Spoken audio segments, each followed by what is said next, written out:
Secretary Mark Villar, and members of the Cabinet present, Eduardo Anyo, General, and the Chief of Staff, and incoming, ewan ko kung tangkapin ba niya, local government officials, present here, fellow workers in government, my beloved countrymen. I leave today for a series of official visits to Cambodia and China and a working visit to Hong Kong. In Phnom Penh, I will attend the World Economic Forum on ASEAN as chair of the ASEAN 2017. I am honored to join my fellow Asian leaders in articulating the interests of the 630 million ASEAN citizens in this forum. At the forum will be Prime Minister Hun Sen of Cambodia, the Prime Minister of Vietnam, and the Prime Minister of Laos. Together, we will be able to highlight accomplishments and developments of the 30th ASEAN Summit in Manila. We will have the opportunity to engage the larger region to discuss the common vision of Southeast Asia, our peoples. We will share our perspective on what still needs to be done and how we're going to achieve them as the united ASEAN region. We will underscore how government, in partnership with the private sector, CEOs, international organizations, and members of the academy can work together to achieve shared goals of our peoples and our regions. We shall seek to facilitate greater collaboration between governments and private entities to bring another 50 years of greater peace, progress, and prosperity for ASEAN. I will highlight our Build program as a platform for public-private partnership for positive change. As I have said before, our OFWs are our key partners in the national development. I will meet them in Hong Kong to let them know, like I let you know, that your government is doing for you and what you can do to become even more productive partners for positive change in our country. Upon invitation of the Chinese President Xi Jinping, I will participate in the Belt and Road Program for International Cooperation in Beijing. In this forum, we will explore opportunities for supporting infrastructure development, trade and economic cooperation, energy development, financial cooperation, eco-environmental initiatives, and people-to-people exchanges. We will use this forum to advance Philippine development goals. I will work to build greater mutual interest and confidence in the region with the Chinese and with the Mongolian Prime Minister. My meetings with Chinese officials will focus on a review of the political, security developments, economic, culture, and people-to-people relations. We will discuss recent exchanges between the Philippines and China and updates on economic cooperation since my state visit to China in October of 2016. Meanwhile, my meeting with the Mongolian Prime Minister will focus on a review of bilateral relations, particularly enhancing economic cooperation and high-level exchanges. I am eager to engage my counterparts to establish stronger ties of amity with other countries in the Asia-Pacific. In my engagements, I shall observe and expect full respect for sovereign equality. Only by doing so will we be able to advance our national interests and collectively push with our partners' efforts to sustain growth, security, and stability in the region. Upon my return, I will immediately apprise you of developments. Daghang salamat kaninyong tanan. I can take a few questions, maybe until about 5:30. Ms. Chona Yu. Haba-haba magtanong nito mga to. Ms. Chona Yu of Inquirer Radio.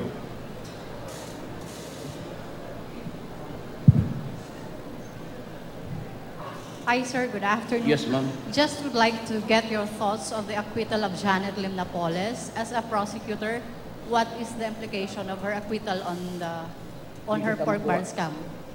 Hindi kita makuha dahil sa Okay. acoustics. Sir, just would like to get your thoughts on the acquittal of Janet Lim Napoles. As a prosecutor, what is the implication of her acquittal on her pork barrel scam cases? Was that Janet Lim Napoles, sir. She's acquitted po. she remains in prison actually. What she got off was an acquittal on the illegal detention. Maski ako talaga, as a former prosecutor, I cannot think of how a person could be a victim of being hostage when he had all the while all the opportunity to go out and never come back, and was even allowed to go home. It was, I think, no offense intended, sadyang nagpapreso, because as you say, we were all spectators to the development, and even the revelations with the nuns, and in the apartment she was, or he was, he was confined. There were several instances that had he really wanted to be free, he could have done it in several instances. Ako, yun lang akin as a student of the social environment. Kung gamitin ko yung pagka-fiscal ko, hindi ko talaga i-file yun. It's crazy. In and out, and several times he was left alone. But the police is facing charges many times over. And that yung plunder niya.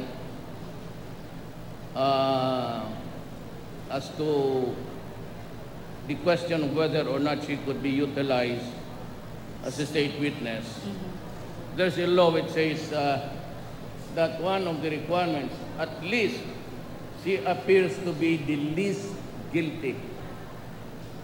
If you are a major player, I don't know if you can do it. You can be, the court maybe, it's up to the judge. It is the judge, the prosecutor who would make the prayer by motion, and the judge will decide. And marami kasi, there is no other witness to prove your case. That's one. Second is that the proposed witness must appear to be the least guilty. So, if you are asking for an expanded explanation, it's just she appears to be the minimal player, not the major player in the commission of the crime. Kayo, sir, as a prosecutor, do you see her as the least guilty? No, it is pending in court. We lawyers are always advised never to comment because lalo na ako, President, I will be liable for contempt. And I might be arrested. And I am busy now with my job, disperse money for the Philippines. And I do not want to go to prison upon my return. unless you are ready to liberate me. Sir, last question. There are speculations that there is a sweetheart deal between the government and Napoles, and then you have appointed Lani David as BIR Deputy Commissioner, one of her lawyers. Is there such? But no, you have us understand lawyering. As we understand you, whatever you publish, trabaho lang po yan. We have to earn our keep. As a lawyer, when we accept a case, the only promise there is that we will do our best. But we will not corrupt the truth. That is the line that we have to be conscious of. Thank you, sir. Lawyering, ma'am, wala yan. Thank you, sir. Oh, si Hi, sir. CNN pala. Sir, the one-year appointment ban for the losing candidates in 2016 has already expired. Are you looking at appointing any of them now? Well, I just appointed in one day, parang ganon. I was thinking of many guys, but I remembered General Semato, who served above in the years when I was a congressman. And he's a good officer, a true soldier, and I am impressed with this industry. Kaya naghanap ako ng tao, I reappointed him to be the special envoy to take care of the evacuation of Filipinos in the Middle East. And I remembered him to be truly a worker. He is a soldier. He will remain loyal to his oath. I can assure you that everything it would be all right, and the DNR is in safe hands. Sir, but are you looking at possible appointees from the pool of losing candidates in the 2016 elections? Can you give us names, if any, that you are considering? Puno na eh. Right after the elections, you have to face the reality of utang na loob. So ilagay mo yan sila doon. But for the key positions, hindi kasali yan. So the guy that must be appointed that position must measure to the requirements of the public office. Hindi yan pwede na basta-basta lang. And makita mo naman, they were not really at the scene of the crime. I mean, during the campaign, wala na ito sila. Except that they were there and I knew them as friends. And I believe in their integrity. Sir, just to clarify, si Mr. Cuy sa DILG and Mr. Manalo in DFA, are these appointments na kinukonsider nyo as OICs only po ba sila, or will they be appointed in permanent capacities? You really want to know? I'm asking. Who's the next? Saan ba si? May I call upon the Chief of Staff? General Anyo, can you come forward and be counted as one of the Filipinos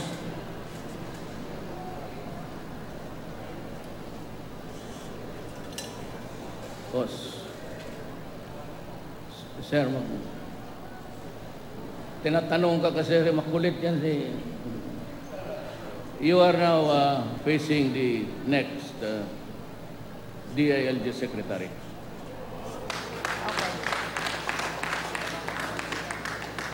Kailangan ko kasi I have a problem with the police.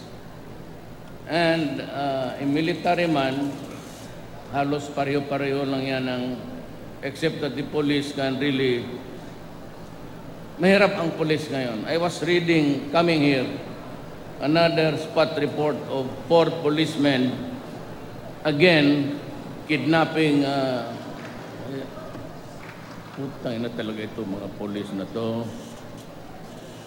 So, you need somebody who knows the police by the fingertips of his hand. Kailangan yan, puro ano lang yan. And then, we have a problem with terrorism. What looms very big ahead is the IS. They are coming in. Bakbakad tayo sa Mindanao ngayon. As a matter of fact, I've been using the F-50A jets on bombing runs, and I'd like you to know that itong droga, wala itong katapusan, and if somebody there with the bleeding hearts, drug is fueling the terrorism in the South. That's why we have a lot of promising drug lords there again. And Visayas is becoming doon palanding Kasi kung mag-kidnap pa sila, it's a burden. They have to, it's like ibagahe. Karga-karga pa nila ang victim nila. But ang droga, and they know that ang Pilipino gago. Some, but not all. Maski alam nila masisira sila, kakatok sila, may pumunta pa dito na doktor, umalis na ba? Buang na black na sinabi niya, ang Shabu hindi daw makasira sa ulo. Kaya pala pumunta dito yung putang inang yun, sira ng ulo. At mag-a-announce dito.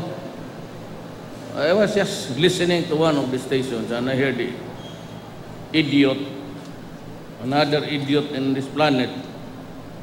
Imagine saying that Shabu cannot harm a person. Samantala, pagpapatayin mo nanay mo, pati tatay mo na yung guardian angel, nagbubulong sa iyo na. So he's retiring. I think it's really by May, June ka no? So, puro military halos. Si Roy, pati siya. May isang bakante pa, madagdagan ko pa ng isang military, kumpleto na yung hunta natin. Hindi na kayo magkudita. Nandiyan na kayo na. Pagod na ako. You know guys, you might think that I enjoy travel, jetting in and out. When you are old, saka estudyante pa kami, talagang, ayan, si Susan, yan, ang tiga abang sa amin dyan sa domestic noon. Ako kasi congressman, I had to go home. I hate to travel because it makes me dull already. Even if you are tumatamaan na ako ng jet lag. Would you believe it, at one time we were talking sa bilateral, I think it was in, where was that, sir? For the first time in my life, kaharap ko yung Prime Minister, natulog ako. Ginising ako niya sa Mr. President. Sabi ko, I was just thinking aloud. Hindi ko talaga kaya. And so I brought my family to tide me over. It's about time that if you can shorten my term to 3 years, talagang okay sa akin. Totoo. Pagwa ng they might decide to hunta na lang muna kasi maraming tarantado di patinuin na muna nila ang Pilipinas. But I assure you that just let me announce, yung mga oligarchs, and they are known, they're about kaya ng Inquirer, ng Dunkin Donut, siyang may-ari, nakakuha sila ng propiedad for 25 years, it was renewed for another 25 years, and they have a tax liability of 1,500,000,000. Walang bayad-bayad lang. And when you are editorialized, you are pictured to be the #1 robber of this country. When as a matter of fact, it is really itong who are privileged by family connection and political idiotic patronage.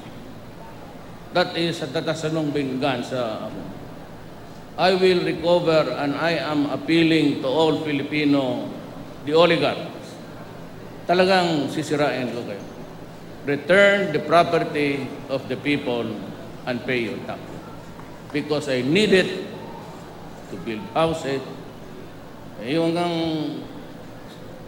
housing ng pulis, inagaw pa ng kadamay. Sabi ko, I called them, sabi ko, huwag na kayong, do not, you just shut up, I'll just build you another one. And we will continue to, whatever little money that we can have. Sigurado na nyo, corruption is, wala. Hindi talaga ako papayag. Hindi talaga ako papayag. Mag-away na mag-away kami. You have to terminate everybody. I will terminate everybody anytime. You look outside. It's about 105 million Filipinos. Marami yan pa yung mga pulis. Kasi kayo. Marami dyan naghanap ng trabaho.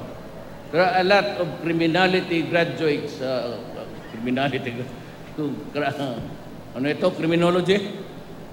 Waiting to be employed. I will not hesitate to fire you all. Papasukin ko yung mga bago na gustong makatrabaho and those who want to serve. This time it's all Filipino. My endeavors is all Filipino. Ako mismo, President, I do not accept my allowances. Sweldo ko lang. I do not sign any voucher giving me an allowance of sweldo ko lang. Kaya huwag kayong humingi sa akin, kaya pareho lang tayo. Maghanap kayo ng iba ng may pera. So, that's my, anything else? Sir, you mentioned there's still, I'm sorry, I have to go back to the appointments. Yung DFA, sir, na lang po yata ang bakante. Baka po meron na rin kayong natitignan ng pangalan. And I understand si General Anyo is supposed to retire in October. How soon do you want him to assume his post as new I want him to complete because there are projects which he has to, no, at this time. You cannot just pull out somebody in the armed forces, especially those who are tasked of programming what will happen next and the remedies that we are supposed to be ready. Dito sa DFA, I remember I signed an appointment just before I left my room and I saw the name of Senator Cayetano sa DFA. You signed it today, sir, before you left? No, Okay. itong hapon lang na to. Thank you, sir. Thank you, sir. So the others. Good afternoon, Mr. President. I'm Catherine Valente from the Manila Times. Sir, we'd just like to know what's your marching order to Acting Secretary of Environment, Mr. Roy Simato, particularly po on the issue of mining. You know, in a meeting, I was already having a cabinet meeting, and I remembered Simato was there in front of me. And also I remembered na de facto lang siya. So I cut the meeting because I sabi ko with your indulgence, sabi ko magtindig muna tayong lahat. And, sabi ko may kafgo dito sa kwarto natin. Hindi ito regular. It's just a kafgo. Tingin sila sino? Pero si Mato, wala namang ranggo yan. Hindi pa na siya. Sabi ko, iswear na natin. And in this short response, sinabi ko lang, you know, we have been friends. There will never be a time that I will call you for any favor for anybody. All that I ask of you is just to be true to yourself, to be true to your country, and protect the environment. But remember, there is a mining law, and we cannot altogether banish it. Kasi may mining law, it has to be erased from the statute book. Otherwise, it has to be regulated and allowed. Yan ang problema dyan. We want stricter measures. But there's the mining law. So what can we do? The law itself allows it. And if you just disregard it, that would be an impeachable offense. Sir, regarding to former Secretary Gina Lopez, are you inclined to give her another government post? Wala pa at this time. Wala pa. Okay, Hanap ako ng babae na madaldal. Tulungan mo ako ng hanap. Yung madaldal dyan sa inyo. The most talkative. Hear about.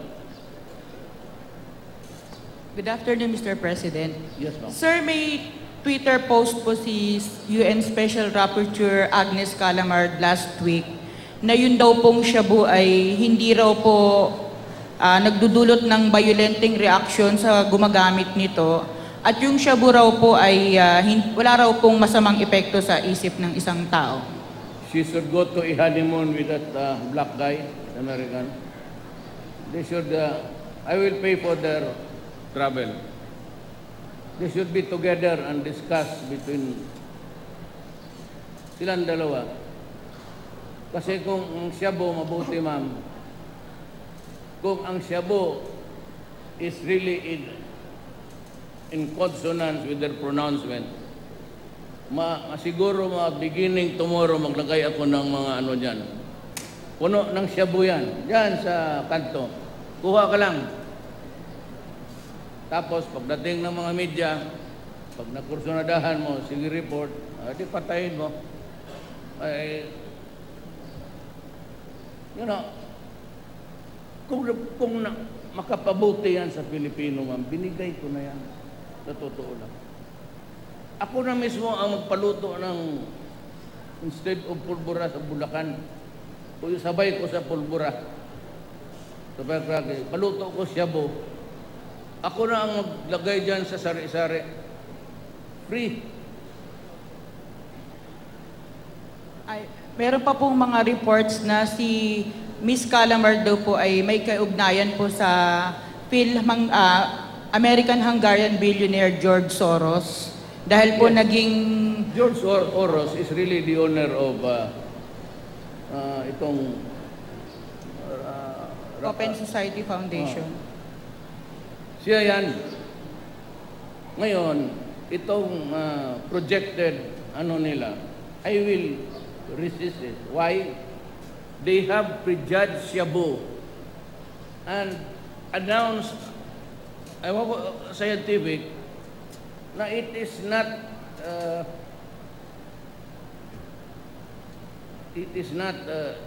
virulent chemical. Pagka ganun, wala na tayong pag-usapan. Bakit ba ako i-demanda dyan sa ICC kung kayo mismo, anak ng putang ina, sinasabi na ninyo, ngayong shabu, hindi nakakasira ng you have prejudged everything and you are referring to the core of the complaint against me. Why would I go there and hang myself?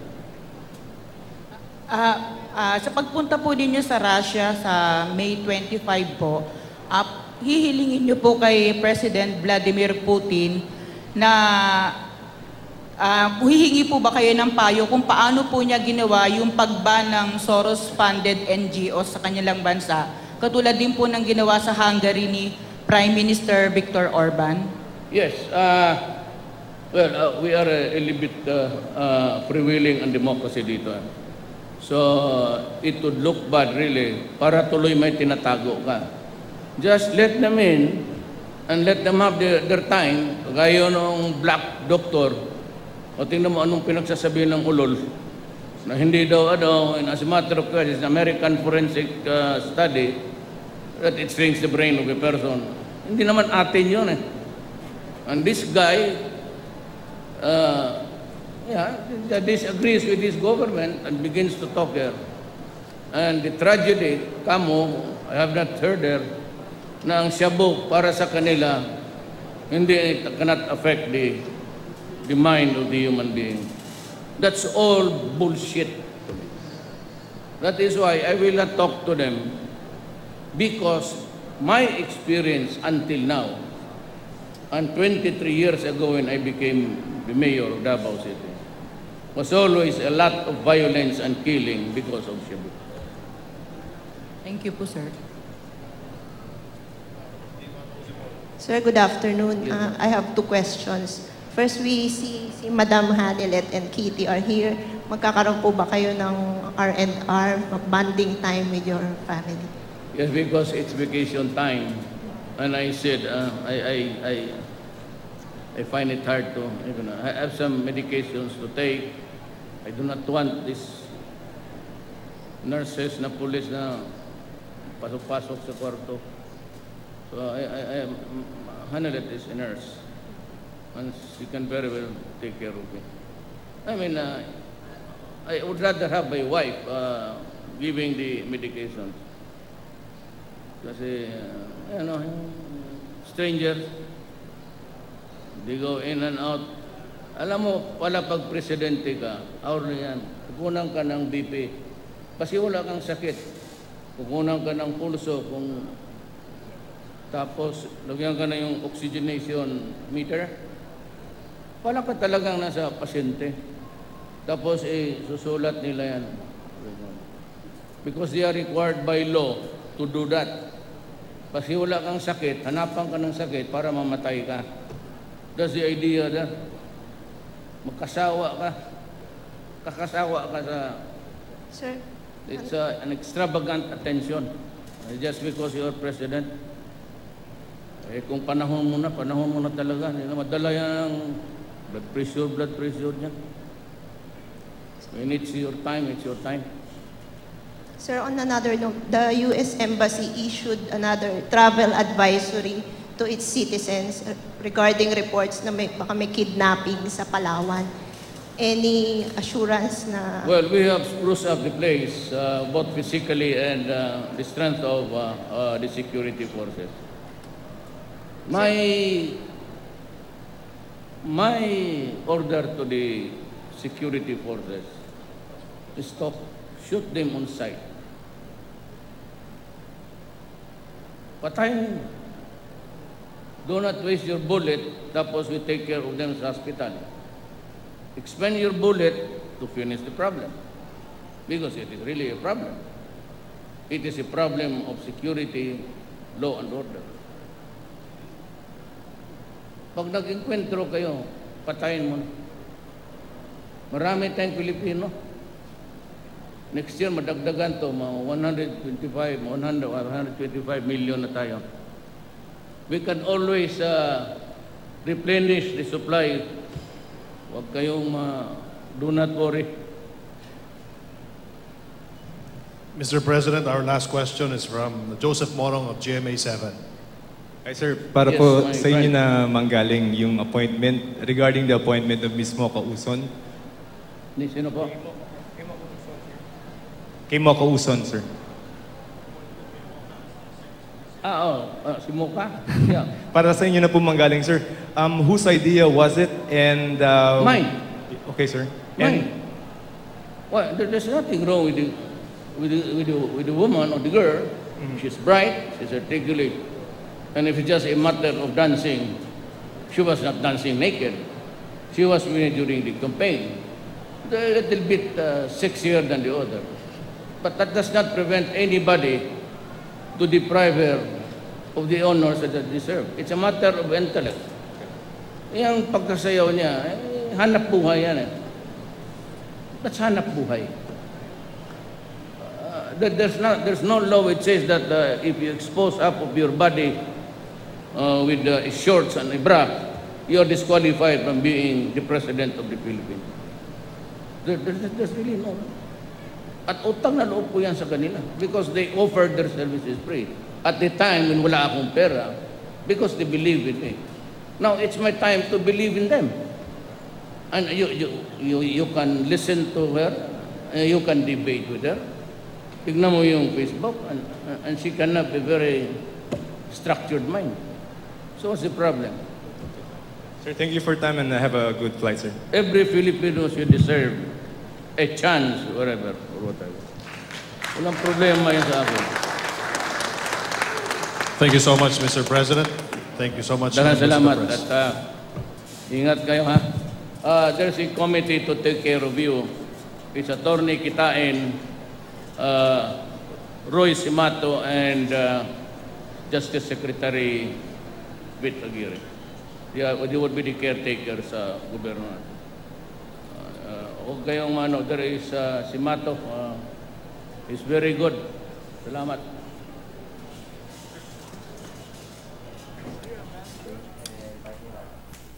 At yan po ang departure statement ni Pangulong Rodrigo Duterte kaugnay ng kanyang pagbisita sa Cambodia, Hong Kong at Beijing, China. Dito inanunsyo ng Pangulo na si AFP Chief of Staff General Eduardo Año na ang magiging susunod na kalihim ng DILG. Ito'y matapos daw magretiro si Año mula sa militar. Kailangan daw niya ng taong kokontrol sa pulisya at tututok din sa terorismo. Inilahad din ng Pangulo na pinirmahan na niya ang appointment kay Senador Alan Peter Cayetano bilang kalihim ng DFA. Sa kanyang panalita, kaninang hapon lamang niya pinirmahan ang papeles. Ipinagtanggol naman ng Pangulo ang pagtalaga niya kay Mocha Uson bilang Assistant Secretary ng Presidential Communications Operations Office. Ayon sa Pangulo, bright at articulate si Mocha at ang pagsayaw raw ni Mocha noon ay trabaho lang. Kampante rin daw ang Pangulo sa pagtalaga kay Roy Simato bilang kalihim naman ng DENR. Naniniwala raw ang Pangulo sa kakayahan ni Simato. Samantala, dadalo raw ang Pangulo bilang chair ng ASEAN sa World Economic Forum on ASEAN sa Cambodia,